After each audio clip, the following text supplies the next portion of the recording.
Kilometre का अंतर हो जाता है। यही हमारा 1% और 1 डिग्री का सोच है जो हमको हमारे जीवन में सुधार करके हमको बहुत आगे पहुंचा सकता है, जीवन में नई उपलब्धियां ला सकता है।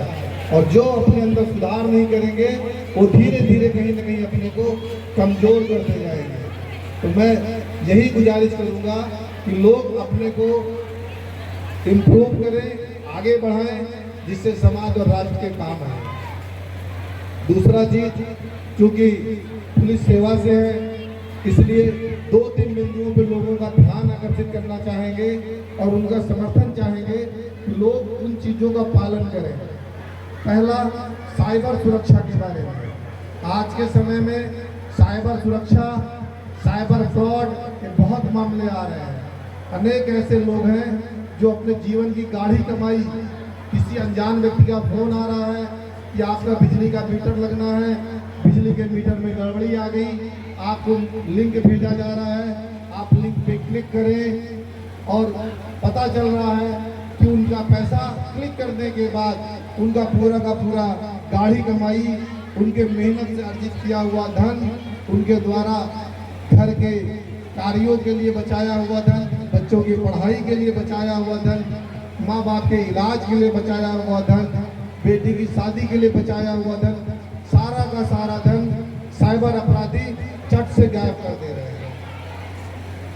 तो इसलिए आप सभी कम से कम, अगर कभी आपके पास किसी अनजान व्यक्ति का फोन आता है और वो कहता है कि आपका कोई परिचित घायल है, बीमार है, आपको फेसबुक पे मैसेज आ रहा है, आपको इंस्टाग्राम पे मैसेज आ रहा है, तो जरूर इस व्यक्ति से संपर्क करें।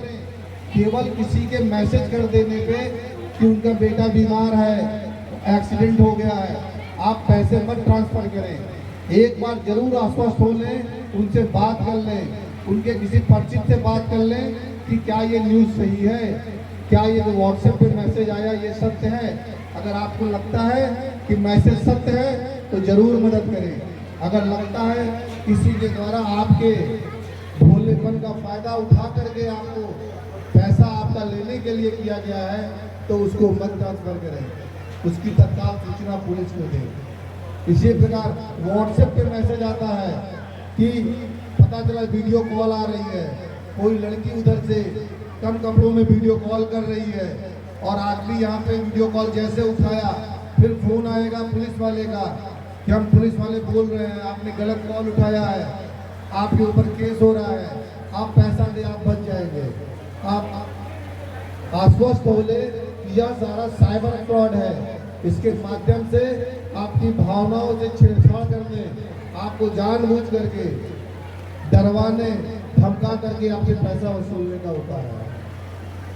इसी प्रकार फोन आता है कि आप फलाना बोल रहे हैं, आपका यहाँ खाता है, आपके नाम पे मुंबई में कस्टम हाउस के पास एक पैकेट पकड़ाया हुआ है जिसमें नारकोटिक्स ड्रग है, उसमें आपका मोबाइल नंबर लिखा हुआ है, उसमें आपके पास वहाँ उसमें 7-8 आधार कार्ड मिले हुए हैं, ये विदेश से आ रहा है, आप डर जाते हैं।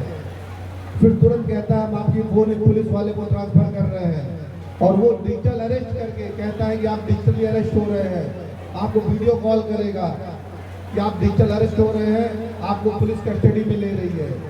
आप सभी समझ जाएं, यह केवल एक फ्रॉड करने का तरीका है।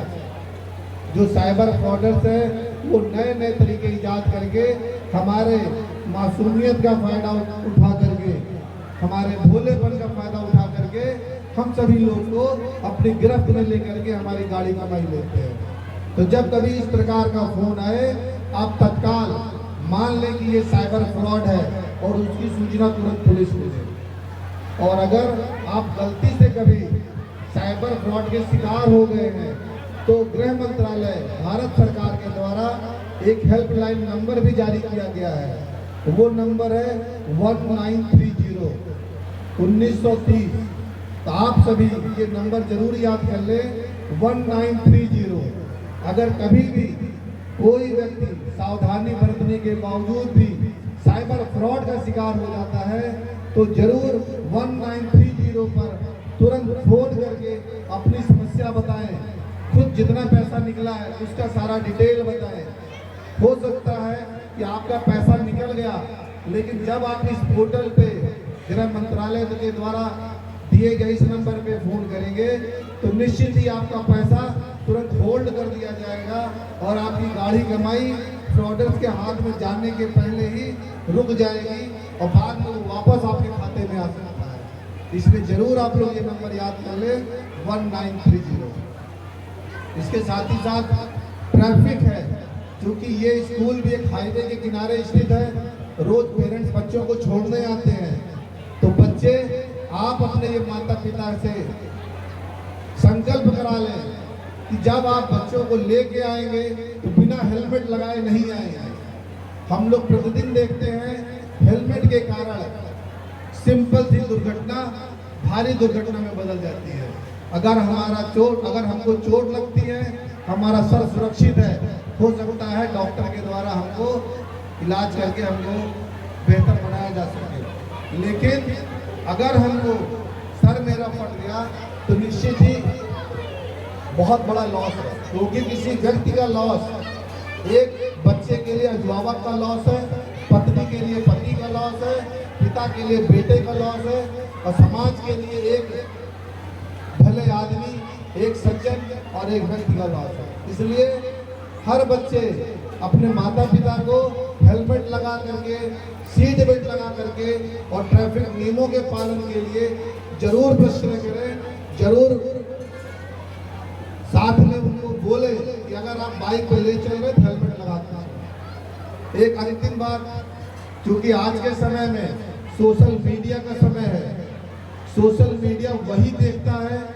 वही दिखाता है जो हम देखना चाहते हैं। क्योंकि हम लोग के पास रोज मामले आते हैं जिसमें सोशल मीडिया के माध्यम से किसी लड़की को उसकी मासूमियत का फायदा उठा करके कोई व्यक्ति छल रहा है। छलने के कई तरीके हो सकते हैं, जहाँ पे सामने वाला व्यक्ति ये बताता है कि बहुत पैसे वाला व्यक्ति है, उसके पास बहुत प्रॉपर्टीज है और अपनी ऐसी फोटो डालता है जिससे ये हम विश्वास दिला सके सामने वाले को कि मेरे पास बहुत संपत्ति है, जबकि वास्तविकता में ऐसा कुछ नहीं है। आज के समय में मोबाइल के माध्यम से, एआई के माध्यम से बहुत ही फोटो अलग ढंग से बनाई जा सकती है। किसी की भी फोटो किसी रूप में बनाई जा सकती है। मैं यहाँ खड़ा हूँ, हो सकता है मेरी फोटो ऐसी बना दी जाए कि मैं एयरपोर्ट में खड़ा हूँ, हो सकता है मॉल में दिखा दिया जाए कि मैं शॉपिंग कर रहा हूँ, कुछ भी बन सकता है। इसलिए सोशल मीडिया की बातों पे कभी भी विश्वास मत करें एक बार में, उस चीज़ों को जरूर वेरीफाई कर लें। अगर कोई व्यक्ति, कोई लड़का आपको परेशान करता है तो उसकी जरूर सूचना पुलिस को दें। अभी पुलिस के द्वारा अभया ब्रिगेड एक पुलिस टीम बनाई गई है जिसमें महिलाएं हैं जिनका काम स्कूलों में जा कर के लड़कियों को शिक्षित करना है कि आप किसी भी के बहकावे में ना आए। आप पहले बालिग हो, आप अपने पैरों पे खड़े हो और उसके बाद फिर आप अपने बारे में डिसीजन लें, अपना बेहतर कर सकें। इन्हीं बातों के साथ मैं आज इस कार्यक्रम में आए हुए सभी अभिभावकगण, इस कार्यक्रम में मंच पे कार्यक्रम करने वाले सभी बच्चे, उनको प्रशिक्षित करने वाले शिक्षकगण एवं इस स्कूल प्रबंधन के डायरेक्टर साहब धीरज जी, आप सभी को धन्यवाद देता हूं और आप सभी को इस स्कूल को नई ऊंचाइयों पर ले जाने की शुभकामनाएं देता हूं। धन्यवाद। बहुत बहुत